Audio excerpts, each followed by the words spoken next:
Hello everyone, welcome you all to Physics Warrior. आज के lecture में हम देखेंगे इंट्रिंसिक एंड एक्सट्रिंसिक सेमीकंडक्टर। उससे पहले हम देखेंगे कि जो हमने एनर्जी बैंड देखा था लास्ट लेक्चर में, उसके बेसिस पे हम कंडक्टर, इंसुलेटर और सेमीकंडक्टर को किस तरह से क्लासीफाई करेंगे या डिफ्रेंशिएट करेंगे।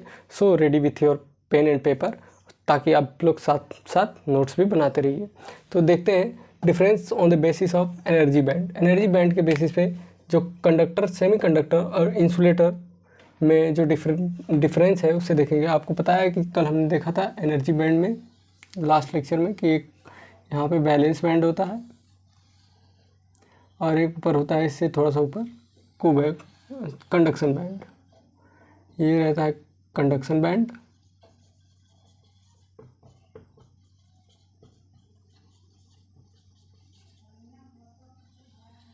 और ये होता है बैलेंस बैंड।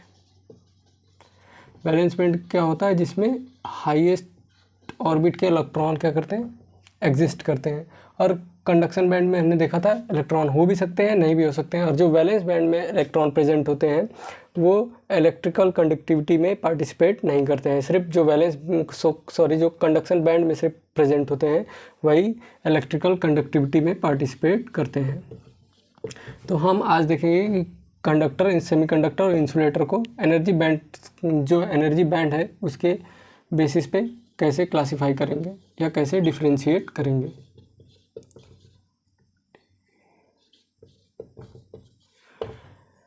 पहला है कंडक्टर। जो कंडक्टर में होता है कंडक्शन और वैलेंस बैंड, ये क्या करता है, एक दूसरे को ओवरलैप करता है। जैसे ये वैलेंस बैंड हो गया तो यहीं पे एकदम जस्ट कोवैलेंट बॉन्ड भी को कंडक्शन बैंड भी होता है।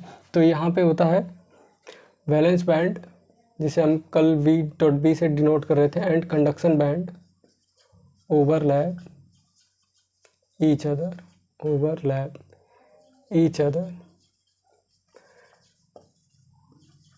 अगर ये दोनों कंडक्शन और वैलेंस बैंड एक दूसरे को ओवरलैप कर रहे हैं तो इसका मीन्स जो हम ये फॉरबिडन एनर्जी गैप था जो हम ईजी से डिनोट कर रहे थे, तो ये किसके इक्वल होगा? अप्रॉक्सीमेटली ये 0 के इक्वल होता है। तो ये होता है 0 इलेक्ट्रॉन वोल्ट के इक्वल। और यहाँ पे जो होता है वैलेंस बैंड और कंडक्शन बैंड दोनों क्या है, ओवरलैप कर रहे हैं, तो इसकी वजह से जो इलेक्ट्रिकल कंडक्टिविटी वो होगी, क्योंकि इलेक्ट्रॉन जो होगा वैलेंस बैंड से जंप करके कंडक्शन बैंड में आराम से चला जाएगा। Electron readily jumps from valence band to conduction band. And जब ये दोनों क्या होगा, जब ये कंडक्शन बैंड में इलेक्ट्रॉन पहुंच जाएगा तो आपको पता है कंडक्ट करेगा इलेक्ट्रिसिटी एंड कंडक्ट्स इलेक्ट्रिसिटी। तो ये इलेक्ट्रिसिटी को क्या करेगा, कंडक्ट करेगा। उसके बाद सेमीकंडक्टर आता है। जो सेमीकंडक्टर का जो easy means forbidden energy gap होता है वो होता है ये 3 इलेक्ट्रॉन वोल्ट से कम होता है। फॉर एग्जांपल जैसा कि हम देखते हैं जो जर्मेनियम का होता है वो होता है जो फॉरबिडन एनर्जी गैप होता है वो 0.74 इलेक्ट्रॉन वोल्ट के इक्वल होता है। और सिलिकॉन का होता है, ये होता है 1.1 इलेक्ट्रॉन वोल्ट के इक्वल। इसका मीन्स क्या होता है, जब क्या होता है इलेक्ट्रॉन क्या करेगा इस केस में, electron on absorbing heat from surrounding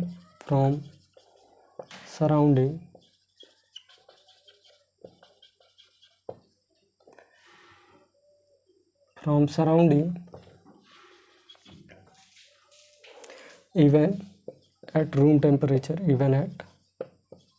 ये जो इलेक्ट्रॉन होता है हीट सराउंडिंग से एब्जॉर्ब करके जो वैलेंस बैंड से कंडक्शन बैंड में जाता है, ये रूम टेम्परेचर पे भी पॉसिबल है। तो इवन एट रूम टेम्परेचर।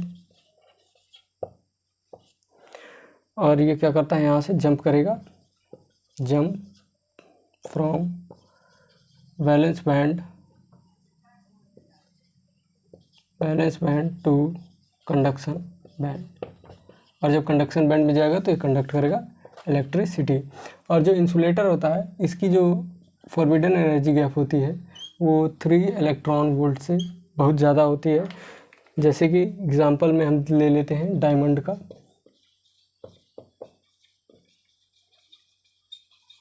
इसका जो फॉरबिडन एनर्जी गैप होता है Eg, वो होता है 6 इलेक्ट्रॉन वोल्ट के इक्वल।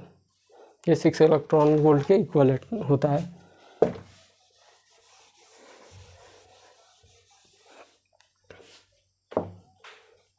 और आपको पता है जब इतनी ज़्यादा फॉरबिडन एनर्जी गैप है means it has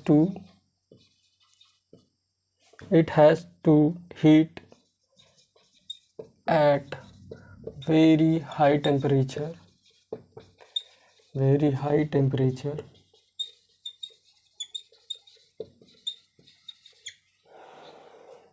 to excite valence bond electrons to conduction band। ये जो आप देख रहे हैं जो ये हमेशा 3 इलेक्ट्रॉन वोल्ट से होता है। जैसे हम डायमंड का केस लेते हैं, यहाँ पे 6 इलेक्ट्रॉन वोल्ट इसकी जो फॉरबिडन एनर्जी गैप होती है।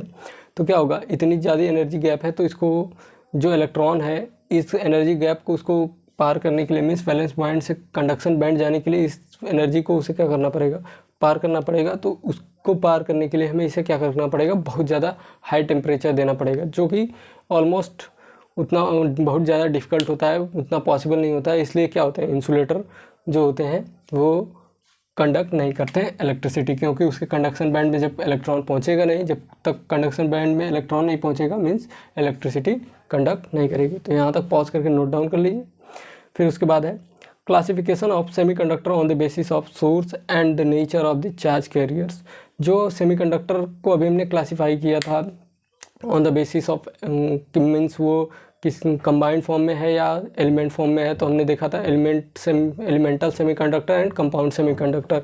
इसी तरह हम जब इसको नेचर या सोर्स के बेसिस पे देखते हैं, ये जो चार्ज कैरियर्स होते हैं, तो हम देखते हैं कि एक होता है इंट्रिंसिक सेमीकंडक्टर और एक होता है एक्सट्रिंसिक सेमीकंडक्टर।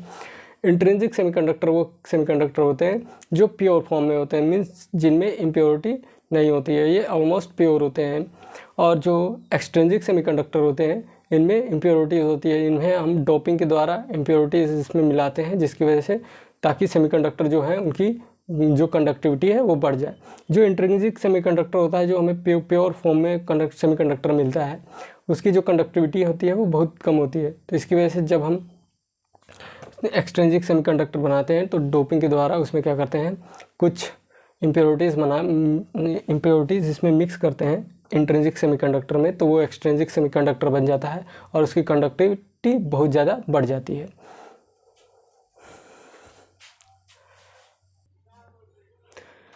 नेक्स्ट है इंट्रिंसिक सेमीकंडक्टर, इसे हम देखेंगे अभी। इंट्रिंसिक सेमीकंडक्टर क्या होता है, ये इनबॉर्न हम इसे कह सकते हैं, जो अभी बॉर्न हुआ मीन्स जो बॉर्न होगा वो एकदम प्योर ही तो होगा, इनबॉर्न। या फिर जो हमें नेचुरली मिलता है, नेचुरल,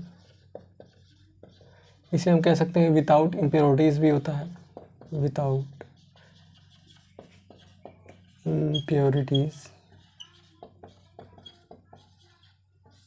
बेसिक भी कह सकते हैं। जैसे कि हमें मिलता है सिलिकॉन, जो सिलिकॉन होता है, ये अगर सिलिकॉन में सिर्फ सिलिकॉन के लिए एटम्स प्रेजेंट हैं सिलिकॉन के क्रिस्टल में, तो ऐसे सेमीकंडक्टर को हम क्या कहेंगे, इंट्रिंसिक सेमीकंडक्टर, क्योंकि ये प्योर फॉर्म में है। जर्मेनियम का क्रिस्टल भी रहेगा, तो मीन्स अगर कोई भी सेमीकंडक्टर है अगर वो प्योर फॉर्म में है तो उसे हम इंट्रिंसिक सेमीकंडक्टर कहेंगे।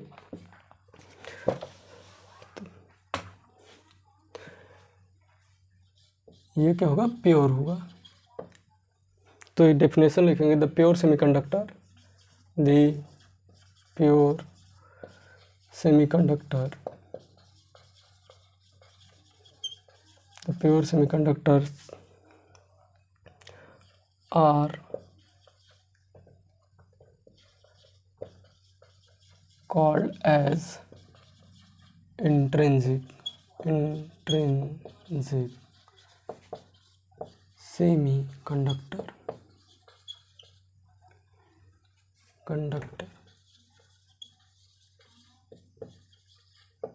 एग्जाम्पल हम लिख सकते हैं सिलिकॉन का crystal, silicon crystal, germanium crystal, etc। अब आपको पता है कि जो प्योर फॉर्म होता है सिलिकॉन का, इसका एटॉमिक नंबर होता है 14 होता है। इसे जब हम इसका इलेक्ट्रॉनिक कॉन्फ़िगरेशन करेंगे तो यह आएगा 1s2, 2s2, 2p4, 2p6, 3s2 and 3p2। ये हमारे पास इसका सिलिकॉन का क्या आता है, जो कि इलेक्ट्रॉनिक कॉन्फ़िगरेशन आता है। अब आपको पता है कि इसका वैलेंस इलेक्ट्रॉन क्या है, यही दोनों तो है। जो p और s सेल में जो इलेक्ट्रॉन प्रेजेंट है, इसके पास वही है क्या, वैलेंस इलेक्ट्रॉन। तो यहाँ पे कितने वैलेंस इलेक्ट्रॉन है, 4 valence electron, 4 valence electrons. And second germanium का भी देख लेते हैं हम। जर्मेनियम का एटॉमिक नंबर होता है 32। जब इसका इलेक्ट्रॉनिक कॉन्फ़िगरेशन करेंगे तो 1s2, 2s2, 2p6, 3s2, 3p6, 3d10 and 4s2 and 4p2। कितना हुआ, 2 to 4, 6, 10, 12, 18, 10, 28, 28 to 30 एंड 32। तो 32 इलेक्ट्रॉन्स इस पर प्रेजेंट है। तो जर्मेनियम का जो प्योर क्रिस्टल होता है, मीन्स उसका जेड एटॉमिक नंबर 32 है। तो यहाँ पे हम देखेंगे इसका जो वैलेंस इलेक्ट्रॉन होगा 4 जो एस सब सेल और पी सब सेल में प्रेजेंट है, वही इलेक्ट्रॉन क्या होंगे, वैलेंस इलेक्ट्रॉन होंगे। मीन्स इसमें भी 4 इलेक्ट्रॉन ही क्या है, वैलेंस इलेक्ट्रॉन है। तो हम लिख सकते हैं बोथ हैव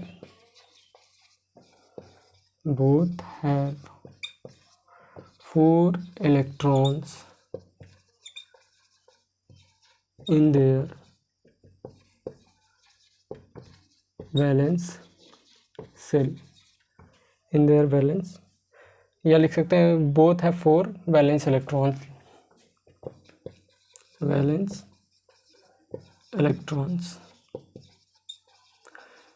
दोनों के पास क्या है, 4 वैलेंस इलेक्ट्रॉन है। अब आपको पता है कि ये जो 4 वैलेंस इलेक्ट्रॉन होते हैं, जब सिलिकॉन कोई भी क्रिस्टल बनाता है तो जो सिलिकॉन के सिंगल एटम्स होते हैं, उसकी जो 4 वैलेंस इलेक्ट्रॉन प्रेजेंट है, ये क्या करते हैं, कोवैलेंट बॉन्ड फॉर्म करते हैं। तो ये यही लिखेंगे हम, all four valence electrons are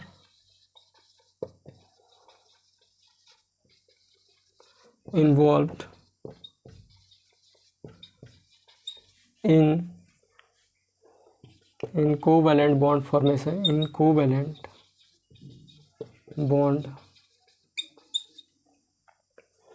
formation,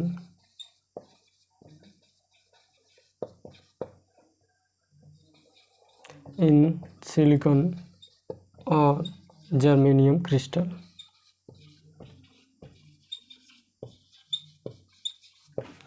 ये जो 4 वैलेंस इलेक्ट्रॉन होते हैं वो क्या करते हैं, कोवैलेंट बॉन्ड फॉर्मेशन में पार्टिसिपेट करते हैं, जो कि सिलिकॉन और जर्मेनियम के क्रिस्टल में प्रेजेंट होते हैं। ये तो हम अभी इसको फिगर जब बनाएंगे तो ये आसानी से क्लियर हो जाएगा। तो यहाँ तक पॉज करके नोट डाउन कर लीजिए।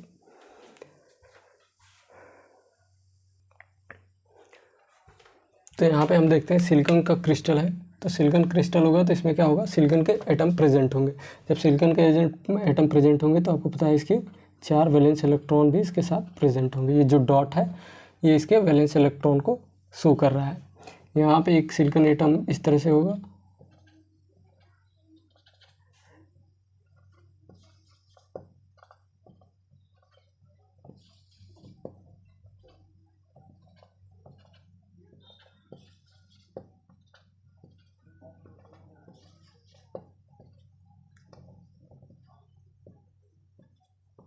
इस तरह से कुछ क्रिस्टल में सिलिकॉन के एटम प्रेजेंट रहेंगे और इसकी ये चारों इलेक्ट्रॉन इसके आसपास रहेंगे। तो ये क्या करेगा, ये दोनों इलेक्ट्रॉन कोवैलेंट बॉन्ड फॉर्म करेंगे, ये इससे फॉर्म करेगा कोवैलेंट बॉन्ड, ये इससे और ये इससे और ये जो इसके ऊपर सिलिकॉन का होगा क्रिस्टल में जो एटम उससे फॉर्म करेगा बॉन्ड, और ये वाला इसके ऊपर फॉर्म करेगा, और ये इधर जो होगा उससे फॉर्म करेगा, ये इस इधर कोई एटम होगा उसके साथ फॉर्म करेगा सिलिकॉन का, और ये वाला इस इलेक्ट्रॉन के साथ, और ये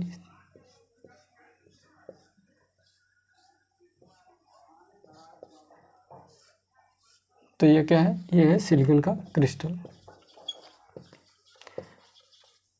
तो ये आप देख रहे हैं जो चारों इलेक्ट्रॉन हैं वो क्या कर रहे हैं, कोवैलेंट बॉन्ड में फॉर्मेशन में पार्टिसिपेट कर रहे हैं। तो हम यहाँ पे देखेंगे कि जब at absolute zero temperature, at absolute zero temperature means जब एब्सोल्यूट जीरो टेम्परेचर कब कहते हैं, जब 0 केल्विन हो तो उसे हम कहते हैं जीरो टेम्परेचर। तो एब्सोल्यूट जीरो टेम्परेचर उसे कहते हैं जब जो टेम्परेचर की वैल्यू हो, मेजरमेंट हो, वो 0 केल्विन के इक्वल हो। अगर हम यहाँ पे सेल्सियस इसलिए नहीं लेते हैं क्योंकि हम जब भी मेज़र करते हैं तो SI यूनिट में मेज़र करते हैं, तो यहाँ पे हम लिखेंगे 0 केल्विन जब होगा तो ये क्या होगा, एब्सोल्यूट जीरो टेम्परेचर पे होगा। तो हम देखेंगे यहाँ पे there are no free electrons present in the crystal।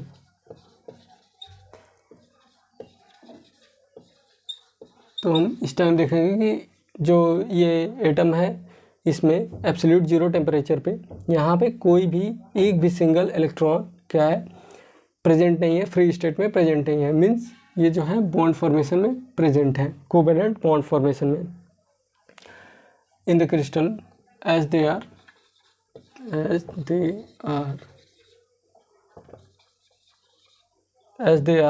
involved in the bond formation, in the covalent bond formation, are involved in the formation of covalent bond, in the formation of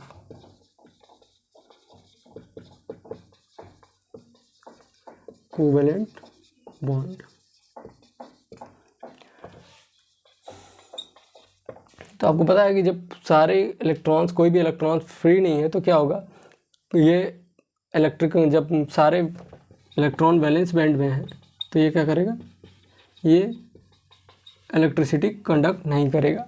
means ये electricity नहीं conduct करेगा क्योंकि conduction band में एक भी free electron नहीं है। जब फ्री इलेक्ट्रॉन नहीं है तो वो कंडक्शन बैंड में जाएंगे नहीं, कंडक्शन बैंड में जब तक जाएंगे नहीं तब तक कोई भी इलेक्ट्रिसिटी फ्लो नहीं करेगी।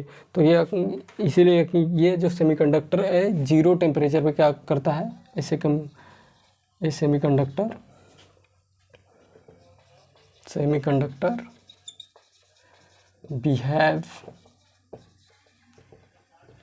behave as an insulator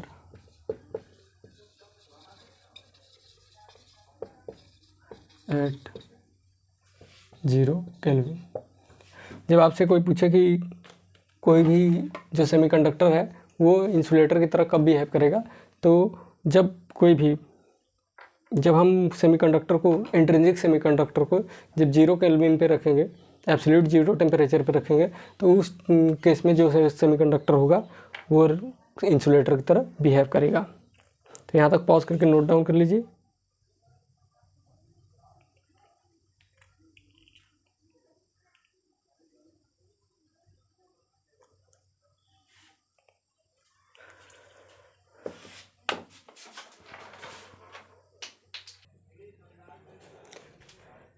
लेकिन आपको पता है कि जो हम एब्सोल्यूट जीरो टेम्परेचर पे तो कोई भी सेमीकंडक्टर हर टाइम रहेगा नहीं। मीन्स वो कुछ ना कुछ रूम टेम्परेचर पे रहेगा हमेशा। जब आपने रूम में रखा है तो रूम टेम्परेचर पे ही तो रहेगा। तो वहाँ पे जब सेमीकंडक्टर, ये जो सिलिकॉन में जो आप पता है जो कि bond formation, covalent bond formation करता है, तो ये जो इलेक्ट्रॉन है ये back to and fro, back और फोर्थ मोशन करते रहते हैं। मीन्स इस तरह से मोशन ये वाइब्रेट करते रहते हैं टू एंड फ्रो। तो यहाँ पे वाइब्रेशन होती रहती है, लेकिन ये जब स्टेबल कब रहते हैं, जब 0 केल्विन रहता है, मीन्स एब्सोल्यूट 0 टेम्परेचर रहता है, तो ये स्टेबल रहते हैं। लेकिन सेकेंड केस जब हम इसको क्या करेंगे, हीट करेंगे या कुछ एनर्जी देंगे, मीन्स टेम्परेचर को इंक्रीज़ करेंगे। जब टेम्परेचर इंक्रीज़ करेंगे तो कुछ टेम्परेचर जाने के बाद इसमें से कुछ कोवेलेंट बॉन्ड्स ब्रेक करेंगे और यहाँ से कुछ जो इलेक्ट्रॉन है वो फ्री यहाँ से एग्जिट करेगा और फ्री हो जाएगा। तो उसे देखते हैं। On increasing temperature, on increasing temperature,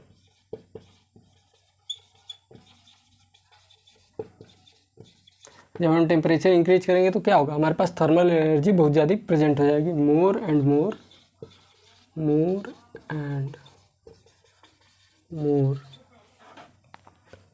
thermal energy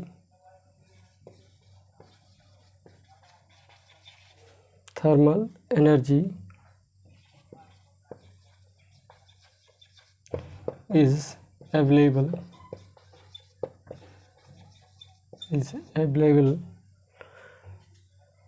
some covalent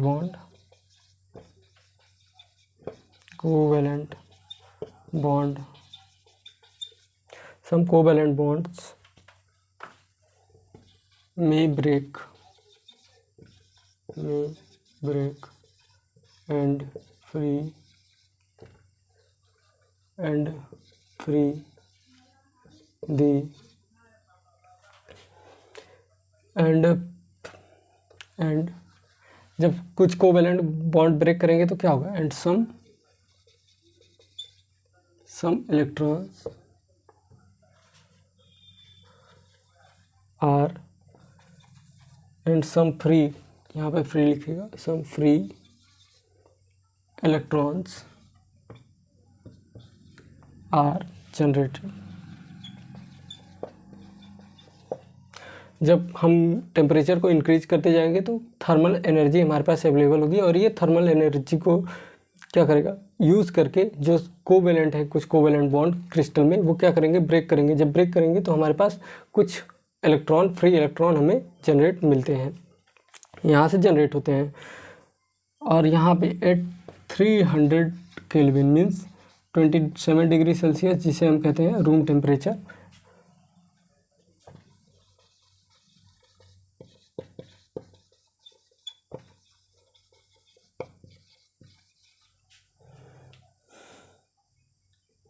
one covalent bonds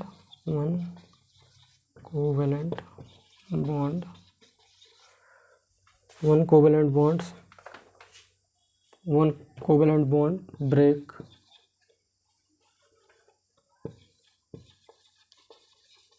in 10 to the power 29 atoms. और जो 300 डिग्री सेल्सियस मीन्स जो रूम टेम्परेचर पे ये जो कोवेलेंट बॉन्ड होते हैं वो ब्रेक करते हैं, means in 10 to the power 29 atoms में सिर्फ एक कोवेलेंट बॉन्ड ब्रेक करता है। इसीलिए जो इंट्रिंसिक सेमीकंडक्टर होता है, इसकी जो इलेक्ट्रिकल कंडक्टिविटी होती है वो बहुत ही कम होती है। अब जैसे हमने यहाँ पे केस देखा, यहाँ तक पॉज करके नोट डाउन कर लीजिए, फिर उसके बाद देखते हैं इसके आगे।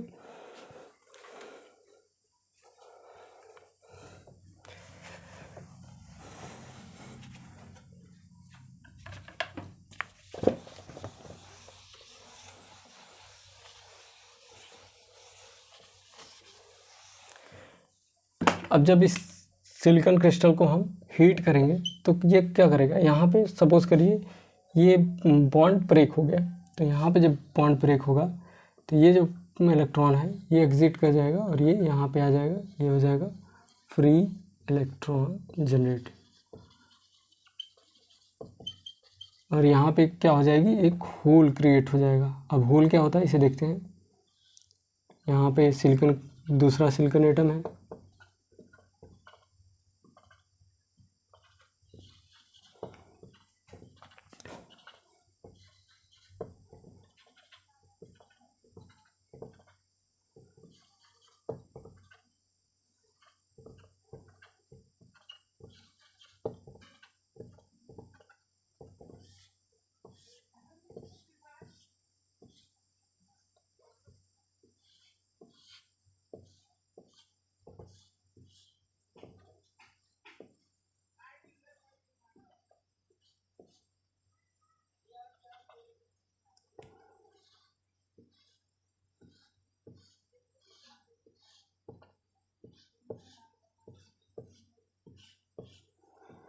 यहाँ पे जो ये क्रिएट हुआ, यहाँ से जो इलेक्ट्रॉन गया वो फ्री इलेक्ट्रॉन जनरेट हुआ, और ये जो साइड पे होल क्रिएट हुआ, ये जो वैकेंट साइड क्रिएट हुई, इसे ही होल कहते हैं।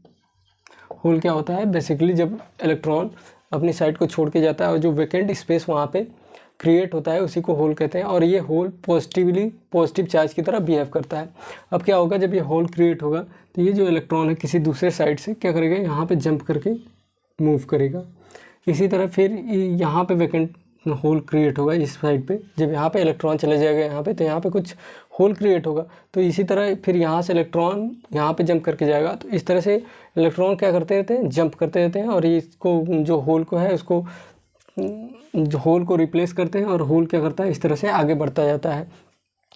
तो जो होल होता है ये पॉजिटिव चार्ज की तरफ बिहेव करता है, और जो होल होता है जब हम किसी इलेक्ट्रिक फील्ड में इस सेमीकंडक्टर को रखेंगे तो ये क्या करेगा, होल की भी डायरेक्शन वही हो जाएगी जो इलेक्ट्रिक फील्ड की होगी। मीन्स जो इलेक्ट्रॉन होगा वो अपोजिट डायरेक्शन में मूव करेगा। इलेक्ट्रॉन जो होता है वो इलेक्ट्रिक फील्ड के अपोजिट डायरेक्शन में मूव करना स्टार्ट करेगा। अब आपको पता है कि जो होल की वजह से भी हमारे पास कुछ करंट आएगा, क्योंकि जो इलेक्ट्रॉन मूव कर रहा है, जब इलेक्ट्रॉन मूव करेगा तो कुछ करंट आएगी, और जो फ्री इलेक्ट्रॉन हमने जनरेट किया उसकी वजह से भी हमारे पास करंट कुछ होगी सेमीकंडक्टर, इंट्रिंसिक सेमीकंडक्टर में।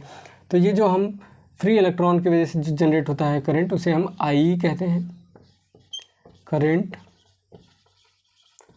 जनरेटेड फ्रॉम, या कह सकते हैं बाई फ्री इलेक्ट्रॉन्स। और जो आई जो होल की वजह से क्रिएट हो जाएगा उसे हम कहते हैं आई एच, और यहाँ पे हम देखेंगे करंट जनरेटेड बाई होल्स। ये जो होल्स होते हैं क्या होते हैं, होल्स बेसिकली पॉजिटिवली बिहेव करते हैं, पॉजिटिव चार्ज की तरह बिहेव करते हैं।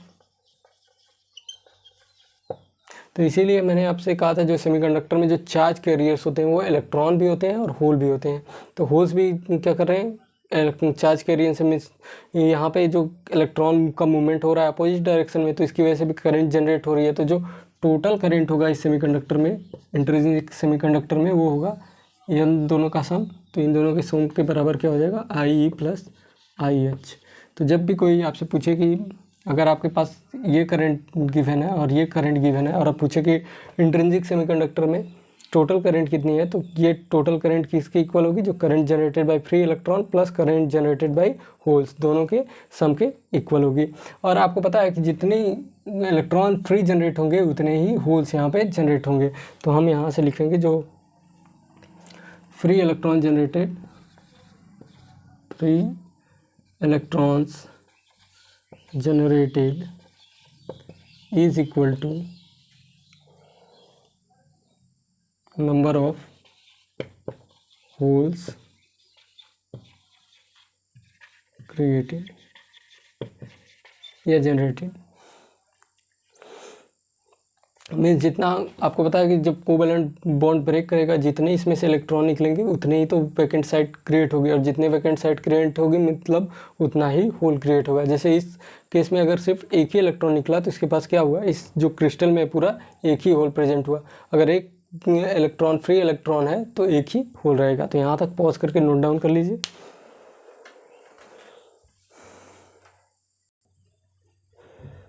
या इसी को हम लिख सकते हैं Ni is equal to NH is equal to Ni। जो Ni है वो क्या रिप्रेजेंट कर रहा है, जो Ni है वो दिखाता है number of free electrons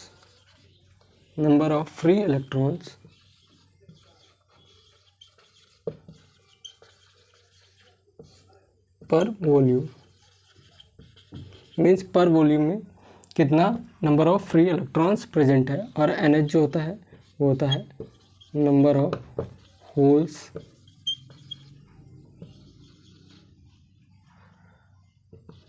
present पर वॉल्यूम। तो यहाँ तक पॉज करके नोट डाउन कर लीजिए।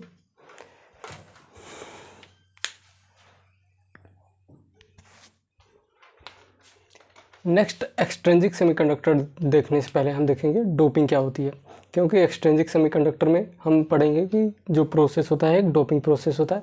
तो डोपिंग प्रोसेस बेसिकली ऐसा प्रोसेस है जिसमें हम कुछ इम्प्योरिटीज़ को प्योर सेमीकंडक्टर में मिक्स करते हैं, जिसकी वजह से जो इलेक्ट्रिकल कंडक्टिविटी होती है सेमीकंडक्टर की वो बहुत ही ज़्यादा बढ़ जाती है। तो जो वो एडिशन है प्रोसेस का, जो इम्प्योरिटीज़ हमें ऐड कर रहे हैं जिस प्रोसेस के द्वारा, उसी को हम क्या कहते हैं, डोपिंग कहते हैं। तो वही लिखेंगे हम।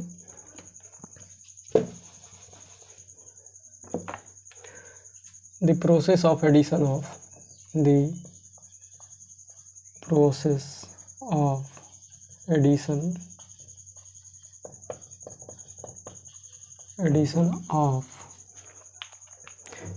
impurity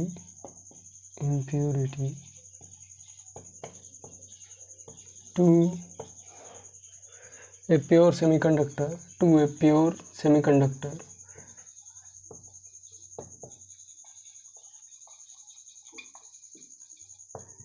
या आप लिख सकते हैं the process of addition of impurity to an intrinsic semiconductor, क्योंकि इंट्रिंसिक सेमीकंडक्टर क्या होता है, प्योर सेमीकंडक्टर को ही हम कहते हैं। तो आप प्योर की जगह इंट्रिंसिक सेमीकंडक्टर भी लिख सकते हैं। सो एज ये हम क्यों करते हैं, so as to increase the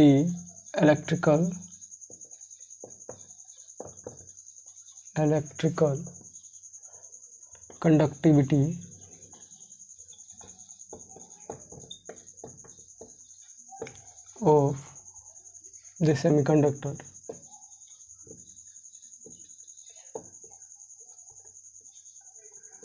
of the semiconductor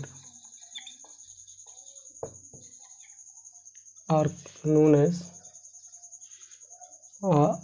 as या is called कह सकते हैं, is called डोपिंग।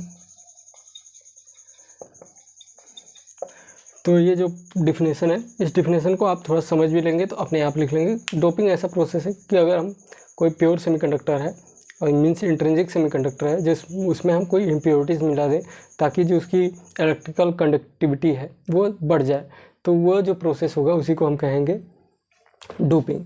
और जो ये हम इम्प्योर एटम मिला रहे हैं उसको क्या कहते हैं, द इम्प्योरिटी एटम, या हम लिख सकते हैं the impure atom added are called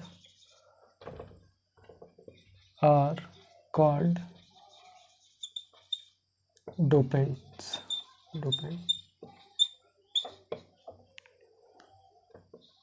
और ये जो सेमीकंडक्टर हमें डोपिंग करने के बाद मिलेगा इस प्रोसेस के बाद, उसे हम कहेंगे the semiconductor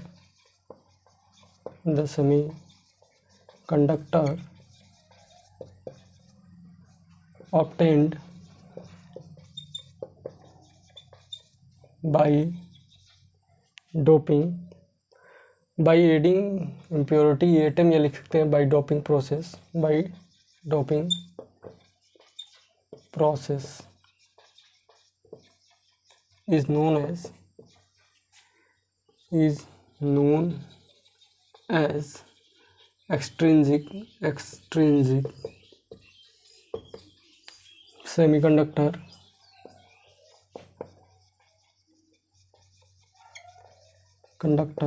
or doped semiconductor।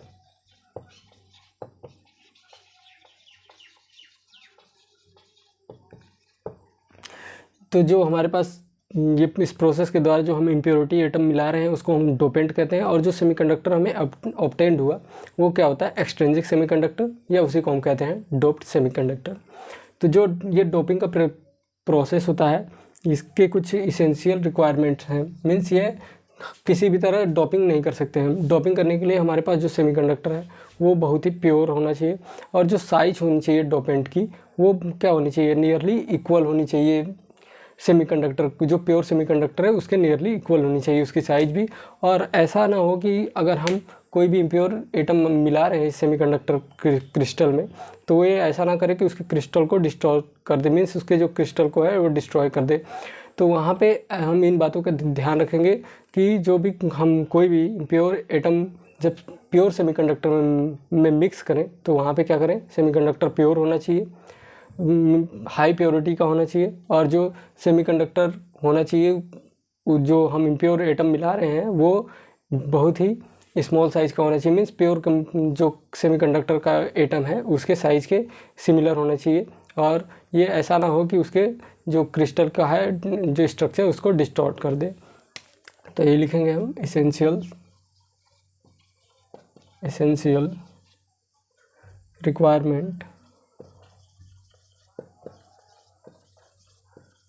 requirements for a doping process,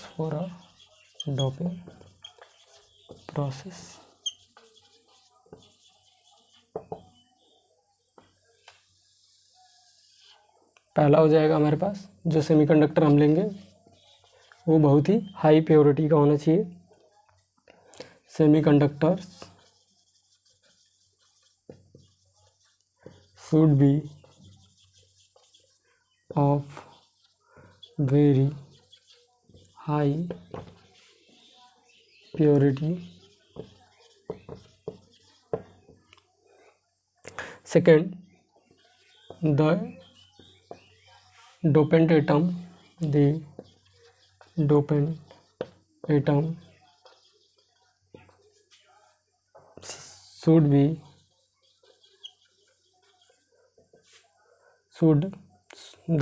atom should nearly replace the semiconductor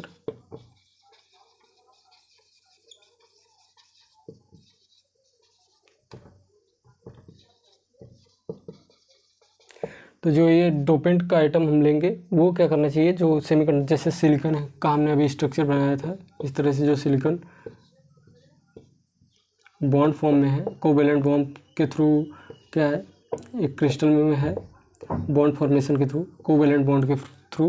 तो यहाँ पे ये जो कोई भी डोपेंट एटम सपोज करिए हमने ए लाया, तो ये ए इस SI मीन्स सिलिकॉन क्रिस्टल को क्या, सिलिकॉन क्रिस्टल में से सिलिकॉन एटम को नियरली रिप्लेस कर दे।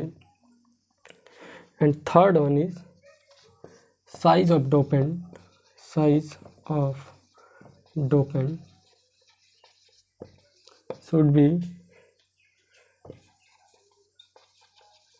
should be nearly equal to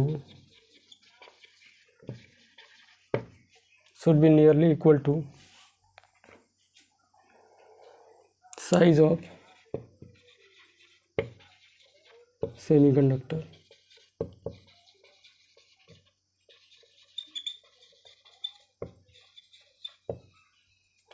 तो यहाँ तक पॉज करके नोट डाउन कर लीजिए, इसके बाद ऊपर लिखते हैं should be nearly equal to the size of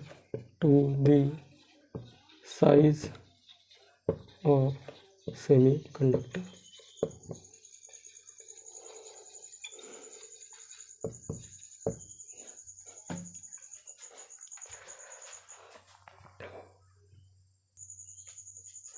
अभी यहाँ 2 पॉइंट आ सकता है तो हम यहीं पे नीचे लिख देते हैं इसको।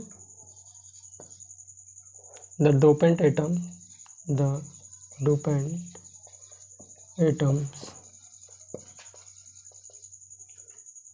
should not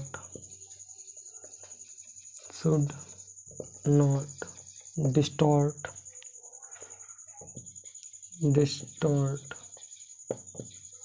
the crystal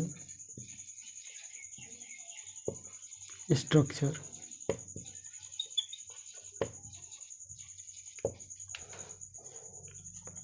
crystal structure या हम लिख सकते हैं crystal lattice. And fifth one, the concentration of dopant concentration of dopant atoms should be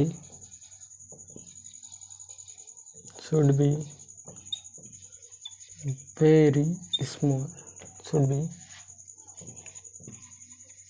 very small, should be very small, about 1 part per million,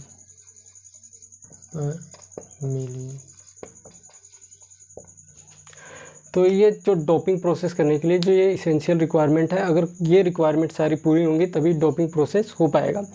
सबसे पहला है कि semiconductor जो हम लेंगे वो बहुत ही हाई प्योरिटी का होना चाहिए, मीन्स 99.99% क्या होनी चाहिए, उसकी प्योरिटी होनी चाहिए, मतलब ऑलमोस्ट वो एकदम प्योर होना चाहिए।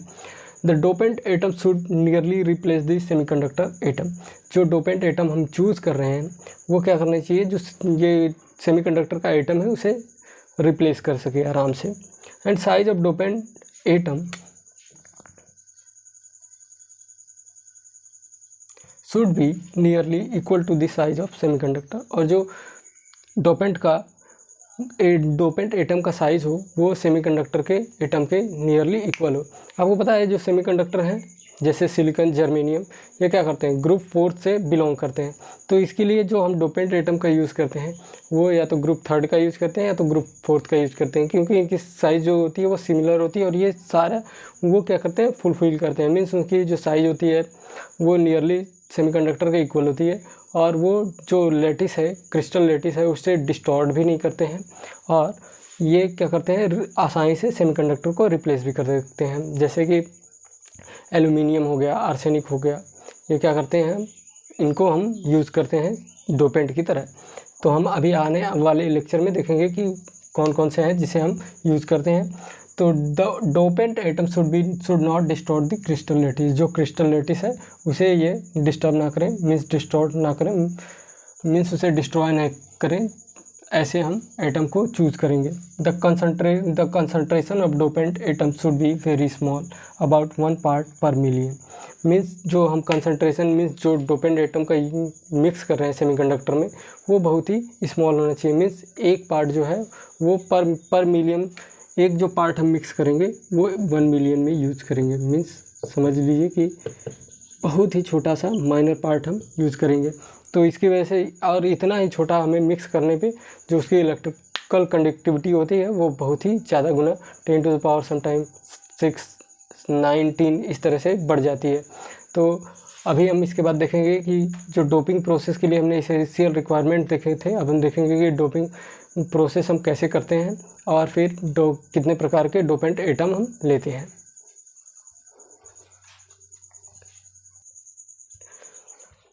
जो डोपेंट्स होते हैं वो 2 टाइप्स के होते हैं, पेंटावेलेंट डोपेंट्स होते हैं, ट्राइवेलेंट डोपेंट्स होते हैं। जैसा कि पेंटावेलेंट डोपेंट्स नाम से ही पता चल रहा है कि ऐसे डोपेंट्स, ऐसे एटम, ऐसे इम्प्योर एटम जिनके क्या होंगे, जो इम्प्योर एटम की तरह हम यूज़ करेंगे उनकी वैलेंसी होगी 5 वैलेंस इलेक्ट्रॉन होंगे। मीन्स उसके वैलेंस सेल में 5 वैलेंस इलेक्ट्रॉन होंगे, जो इलेक्ट्रॉन होंगे वो 5 होंगे। तो आपको पता है कि जैसे हमने 4th ग्रुप देखा पीरियोडिक टेबल में जिसमें एक सेमीकंडक्टर जैसे सिलिकॉन, जर्मेनियम प्रेजेंट था, तो हम जब देखेंगे 5th ग्रुप में इसकी वैलेंसी, इसमें जो एटम प्रेजेंट होंगे उसकी 5th वैलेंसी होगी। और यहाँ से हम देखते हैं आर्सेनिक, एंटीमनी और फास्फोरस, इन जो ये सब हैं एटम, हम इनको पेंटावेलेंट डोपेंट की तरह यूज़ करते हैं। और जो एक होता है सेकंड वन, ट्राइवेलेंट डोपेंट, जो कि 3rd ग्रुप में प्रेजेंट होता है। 3rd में आप देखेंगे वहाँ पे प्रेजेंट होता है boron, indium, aluminium, boron, indium. ये सीक्वेंस ऊपर नीचे हो सकता है, लेकिन क्या होता है, ये जो 3rd में जो एटम प्रेजेंट होते हैं इनकी वैलेंस सेल में 3 इलेक्ट्रॉन होते हैं। तो हम या तो इस ट्राइवेलेंट डोपेंट को यूज़ करते हैं या तो इस पेंटावेलेंट डोपेंट को यूज़ करते हैं। तो ये कब यूज़ करते हैं हम, जब यूज़ करेंगे तो कौन सा टाइप का सेमीकंडक्टर बनेगा, कौन से टाइप का एक्सट्रिंसिक सेमीकंडक्टर बनेगा, ये हम देखेंगे एक्सट्रिंसिक सेमीकंडक्टर जब पढ़ेंगे तब। और जो डोपिंग है उसको बहुत सारे वेज में किया जा सकता है। पहला है कि जो मोल्टन स्टेट में है सेमीकंडक्टर उसमें हम क्या करें, इम्प्योर एटम को मिला दें। और सेकंड है कि बॉम्बार्डिंग कर दें हम जो इम्प्योर एटम है उसको सेमीकंडक्टर के ऊपर उसकी बॉम्बार्डिंग कर दें। और थर्ड है कि जो सेमीकंडक्टर को है उसको हम हीट करें एटमॉस्फेयर जो कंटेन हो इम्प्योरिटी एटम का, ताकि जो ये इम्प्योर एटम है ये प्योर क्रिस्टल में डिफ्यूज़ हो जाए। तो जो ये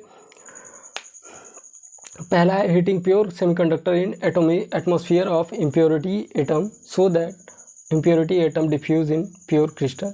ये क्या कर रहा है कि जो हम इम्प्योर एटम के सराउंडिंग्स में क्या करेंगे, सेमीकंडक्टर को हीट करेंगे ताकि जो इम्प्योर एटम है वो क्या करें, डिफ्यूज़ कर जाए सेमीकंडक्टर में। और सेकंड है bombarding pure crystal with ions of impurity atom. और हम क्या करेंगे, प्योर क्रिस्टल जो सेमीकंडक्टर का है इस पर बॉम्बार्डिंग करेंगे, आयंस का बॉम्बार्डिंग करेंगे इम्प्योरिटी एटम का।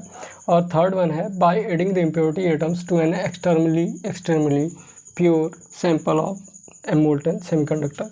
और जो प्योर सैंपल है मोल्टन स्टेज में जो होगा सेमीकंडक्टर, उस पर हम क्या करेंगे,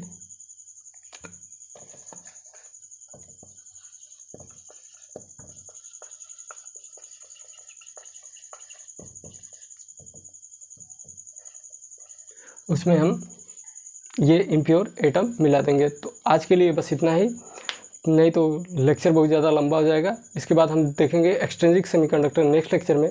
तब तक पढ़ते रहिए। All the very best.